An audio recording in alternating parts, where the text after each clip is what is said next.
every single time they do that, the value of all the money that's out there declines pretty substantially. They paid the uninsured depositors. Why would they do that?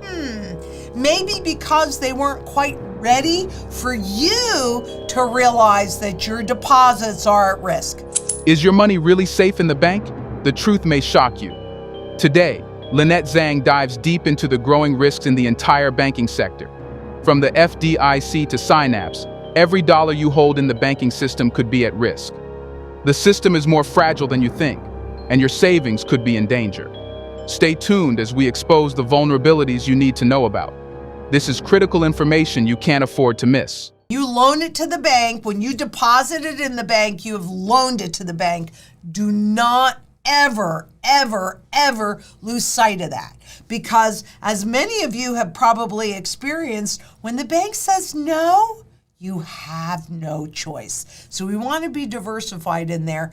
But, there have been some issues that have come up around problem banks and the deposit over their insurance. Let's just jump right in and talk about that, because the FDIC notes more problem banks sparked debates over the deposit insurance, and going to the most current FDIC diff report, which is about how much money they have in their kitty to pay you off if the banks go under. Well, for one thing, let us not lose sight of how underwater the banks are in unrealized losses inside of the system, because when they raise those rates, the market value, they probably said oops too, frankly, but the market value of all of that debt put them underwater. So even as the central banks start to pivot and lower the rates again, it's going to be too little, too late.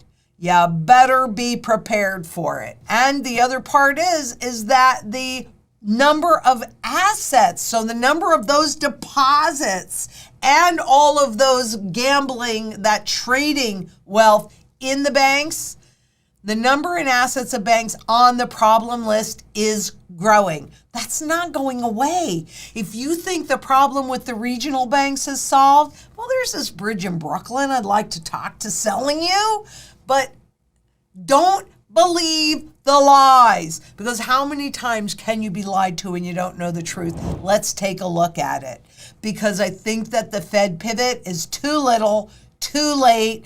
And besides that, the only thing they have is doing it again. Dropping interest rates to zero, printing money. That's the only tool that they have. But here's part of the problem. The FDIC wants a closer look at the $8 trillion in uninsured deposits. Because of all the money printing that they've been doing since 2008, and the money for free that they've given all of these corporations, there is now so much uninsured new money in the system.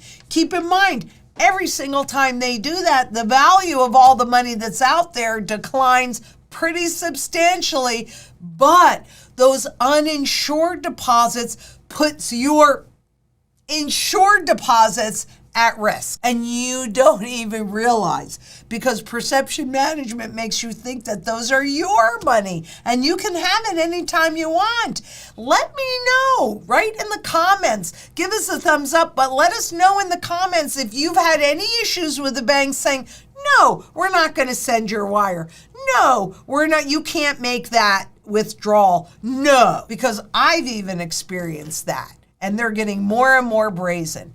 But a bank's liability structure can reflect its risk-taking behavior, and information about an institution's funding base is important in evaluating liquidity risk and interest rate risk. Yep. And the liability to those uninsured deposits, which they call hot money because it can move in and out quite quickly, versus sticky money, which is your money, right? So we're looking at corporate deposits versus your deposits. And that hot money makes your sticky money at risk, like we saw in Cyprus. When we saw the hot money flow out of the system and the sticky money, the depositors' money, just stay in, made it so much easier to just take away. When uninsured depositors took a loss, the losses were 24% from 92 to 2007. So there were definitely times when depositors, uninsured depositors, went away. But of course, that was before all of the money printing from 2008. The FDIC said this. In contrast, from 2008 to 2022, uninsured depositors took a loss of only 6% of failures. And when they took a loss, uninsured depositor losses were 43%. But really, uninsured depositors between 2008 and 2022, only 6%. Now think about what happened with Silicon Valley Bank and all of those regional banks and the most recent banks that failed. They paid the uninsured depositors. Why would they do that? Maybe because they weren't quite ready for you to realize that your deposits are at risk. And they don't want to create that run by letting you know the probability of it. The FDIC report and call for input from the financial services industry come at a time when there has been a spate of cease and desist orders against non-bank, typically digital-only firms on the grounds that they had been making false and misleading statements about deposit insurance coverage. Remember Synapse? We've talked about that. So here's an update for you on that. So no, Evolve Bank and Trust has not yet released funds for those deposited through Synapse Technologies. So all of these fintech companies that partnered with banks so they could say your deposits are insured. Well, there is, as of August 22nd, nearly $160 million in funds that were still frozen for fintech users. A status conference on the ongoing Synapse bankruptcy did not offer much hope to end users whose funds were still frozen. The funds have been frozen since May 11th. Now, if you have all of your wealth in there and you have to pay your bills, I'm thinking you got a problem. And you know what they have to insure those deposits? Well, there's the diff reserve ratio. Now, I just went in and pulled this. They haven't updated it since March of 2024. Right? But even then, what did they have that was different? Well, they have another 2 cents, or not even 2 cents, I'm sorry. It's a fraction, 2 fractions of a penny. So what in reality, when you're looking at the balance that they have for these insured deposits, forget the uninsured deposits for a minute. For the insured deposits, they have a teeny weeny bit more than 1 penny for every insured dollar. There is only $125.3 billion in their diff account as of 3/24. Why hasn't that been updated? Because the quarter closed in June and they still haven't put out a new report. Since 2008, how has gold performed? And this happens to be in Switzerland, which a lot of people think is like the safest financial system in the world. Used to be. And that's because Switzerland was the last country to go off the gold standard in 1978. So a lot of people, their perception is that the Swiss franc is still backed by gold. No.